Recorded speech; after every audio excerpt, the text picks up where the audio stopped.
Sindri, hvernig tilfinningin? Hún bara, ég get ekki listinni, þetta bara þakklæti, ást, bara æðruleysi, fyrst og fremst þakklæti, myndi ég segja. Þið voru svakalega grimmir í dag og ætluðu svo sannarlega að klára þetta. Svona... Mér finnst það bara að sýna sig bara frá byrjun við okkur. Það var virkilega mikið hungur og góð orka og mér finnst bara stjörnurnar allar verið í beinni línu hjá okkur og bara veðrið, völlurinn, fólki sem mætti hérna, bara allt framist þar. Hvernig við komum okkur inn í þetta, bara ótrúlegt. Ekki frábær tilfinning að leika á Laugardalsvelli með, hér við fulla stúku og stemmingu og gott viður og... Ég er búinn að spila mjög marga leikir í Keflavík og þessi er bara efstur, það verður bara að vera það. Bara ótrúlegt.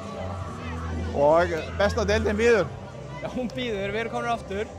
Nú er mikil vinna sem þarf að fara af stað. Við ætlum ekki bara að fara þarna til að láta taka okkur saman. Rúni Júli mættir hérna með okkur með þetta lag, þannig að það er bara mikil vinna framöndan hjá okkur og við Keflavík náttúrulega sem félag á heima þarna, þannig að ég er ótrúlega stoltur. Til hamingju. Takk fyrir.